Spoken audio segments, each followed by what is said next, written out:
नमस्कार साथियों, मैं विनिस पारा सर स्वागत है आपका वर्ल्ड इवेंट्स हिंदी में। साथियों, आज के समय सीरिया के राष्ट्रपति अल सरा ये अमेरिका की यात्रा पर हैं और इनकी ये यात्रा साथियों पूरी दुनिया में चर्चा का विषय बनी हुई है। क्यों चर्चा का विषय बनी हुई है?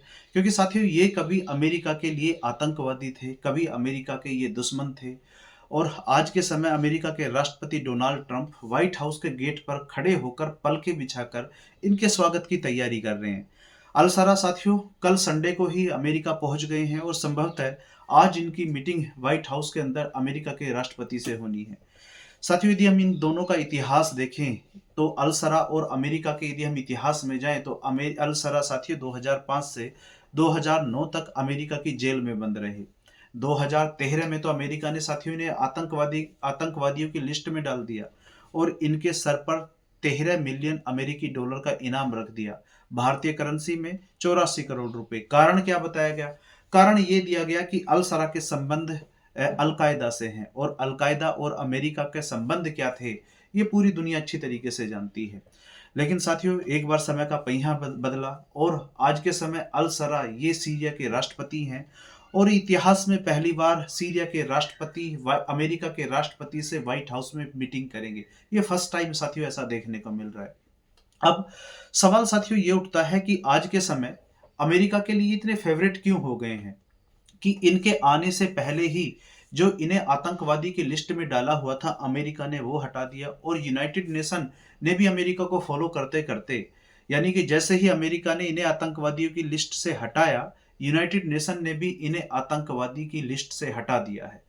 अब साथियों सवाल ये उठता है कि आज के समय ये अल सरा अमेरिका के लिए इतने फेवरेट क्यों हो गए हैं, क्या कारण है? साथियों आज के समय डोनाल्ड ट्रंप अमेरिका के राष्ट्रपति जो अल सरा के स्वागत करने के लिए तैयारी कर रहे हैं, यानी कि इनका स्वागत बाहें खोलकर कर रहे हैं। इसके पीछे कारण ये है कि अल सरा साथियों जिस देश से आते हैं सीरिया, सीरिया लंबे समय से अमेरिका के लिए हेडक बना हुआ है और सीरिया की साथियों यदि हम डेमोग्राफी को देखें तो सीरिया में 75% सुन्नी मुसलमान हैं, वहीं 12 से 13% यहाँ पर सिया मुसलमान हैं। लेकिन जब से सीरिया आज़ाद हुआ है ये अमेरिका की नहीं सुनता और यहाँ पर साथियों लंबे समय से सिया मुसलमानों का शासन रहा है। ऐसे में सुन्नी मुसलमानों को साथियों अमेरिका द्वारा, टर्की द्वारा हमेशा भड़काया गया कि जो कम्युनिटी जो मात्र 12 से 13% है वो आप पर शासन कर रही है। इसीलिए साथियों आपने देखा होगा कि लंबे समय से सीरिया गृह युद्ध में झुलसा हुआ है। अभी अल सरा जो सीरिया के प्रेसिडेंट हैं, यदि हम इनसे पहले जाएं तो इनसे पहले बशर अल असद का यहाँ पर शासन हुआ करता था और बशर अल असद से पहले यहाँ पर बशर अल असद के पिताजी का शासन था। तो लंबे समय से सिया कम्युनिटी ने सीरिया पर साथियों शासन किया है। यही यदि हम देखें तो जो सुन्नी मुसलमान हैं सीरिया के अंदर, इन्हें समर्थन प्राप्त था अमेरिका और टर्की का और सिया मुसलमानों को रसिया का यहाँ पर समर्थन प्राप्त था। फिर आता है साथियों दिसंबर 2024 और दिसंबर 2024 में अमेरिका और टर्की के समर्थन से यहाँ अल सरा जो बसद अल असद का शासन था इसको यहाँ खत्म कर देते हैं और आज के समय बशर अल असद ये रसिया में शरण लिए हुए हैं और आज के समय ये बशर अल सरा सीरिया के प्रेसिडेंट यानी कि अंतरिम प्रेसिडेंट बनकर बैठ गए हैं। ऐसे में साथियों यहाँ पर रसिया की रणनीतिक हार हुई और अमेरिका रसिया आपस में एक दूसरे के दुश्मन है लंबे समय से। इसीलिए अमेरिका को ये लगता है कि जो काम अमेरिका खुद नहीं कर पाया वो अल सरा ने कर दिया।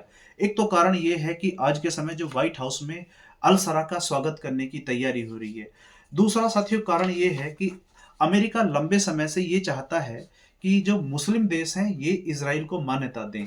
इसलिए आपने देखा होगा 2018 में जब डोनाल्ड ट्रंप अपनी पहली प्रेसिडेंसी के अंदर इन्होंने एक अब्राहम अकॉर्ड कई मुस्लिम देशों से साइन कराया था, जिसमें यूएई, बहरीन और मोरक्को, इन देशों ने अब्राहम अकॉर्ड को साइन करके इजराइल को एक देश के रूप में मान्यता दी थी। अब यहाँ पर अमेरिका साथियों ये चाहता है सीरिया, सऊदी अरब, साथ ही अजरबैजान ने तो कह दिया है कि हम इजराइल को एक देश के रूप में मान्यता देंगे, यानी कि अब्राहम अकॉर्ड, इस ट्रीटी को हम साइन करेंगे। अब अमेरिका ये चाहता है कि सीरिया, सऊदी अरब, पाकिस्तान, ये देश भी जो मुस्लिम देश हैं ये भी इजराइल को एक देश के रूप में मान्यता देते हैं। इसलिए साथियों आप देखोगे कि आज के समय सीरिया के जो प्रेसिडेंट हैं अल सरा, इनका अमेरिका में जोरों शोरों से स्वागत किया जा रहा है, इनका वेलकम किया जा रहा है। तो सबके अपने अपने यहाँ पे इंटरेस्ट हैं। अब साथियों यहाँ ये देखना होगा कि जो सऊदी अरब के किंग अभी जल्दी ही अमेरिका की यात्रा पर जाने वाले हैं, यहाँ पर सऊदी अरब का क्या रुख होता है, क्या ये अब्राहम अकॉर्ड को साइन करते हैं या नहीं करते हैं। तो साथियों आज के समय जो अमेरिका के राष्ट्रपति डोनाल्ड ट्रंप कर रहे हैं और ये मुस्लिम देशों से धीरे धीरे करके जो अब्राहम अकॉर्ड को साइन करा रहे हैं कि यहाँ पर इजराइल को एक देश के रूप में मान्यता दी जाए। और अब पाकिस्तान पे भी दबाव डाला जा रहा है, सऊदी अरब पे भी दबाव डाला जा रहा है। अजरबैजान ने कह दिया है कि हम अब्राहम अकॉर्ड को साइन करेंगे, उधर कजाकिस्तान ने भी कह दिया है। इसलिए साथियों सीरिया का आज के समय स्वागत किया जा रहा है, वेलकम किया जा रहा है कि सीरिया जो एक मुस्लिम देश है, जो एक सुन्नी देश है, इस ये भी जल्दी अब्राहम अकॉर्ड को साइन कर लेगा तो इजराइल को एक देश के रूप में मान्यता मिल जाएगा। इससे ईरान की यहाँ पर रणनीतिक हार होगी, क्योंकि यदि हम देखें तो सीरिया हमेशा से ईरान के सपोर्ट में रहा है, क्योंकि लंबे समय से यहाँ पर शिया मुसलमानों का शासन था और ईरान में भी शिया मुसलमान हैं। तो लेकिन आज के समय सीरिया में जो है सरकार बदल चुकी है, यहाँ पर सुन्नी मुसलमानों का आज के समय सीरिया में सुन्नी मुसलमानों का यहाँ पर प्रेसिडेंट है। तो इसीलिए आज के समय अमेरिका यही चाहता है कि सीरिया से भी यहाँ अब्राहम अकॉर्ड को साइन करा लिया जाए। तो साथियों इस वीडियो में फिलहाल इतना ही, मिलते हैं अगली वीडियो में। यदि हाँ वीडियो देखते हुए आप लास्ट तक आ गए हैं और आपको वीडियो पसंद आई है तो आपसे रिक्वेस्ट है कि चैनल को सब्सक्राइब करें, वीडियो को लाइक करें। मिलते हैं साथियों अगले सेशन में। बहुत बहुत धन्यवाद।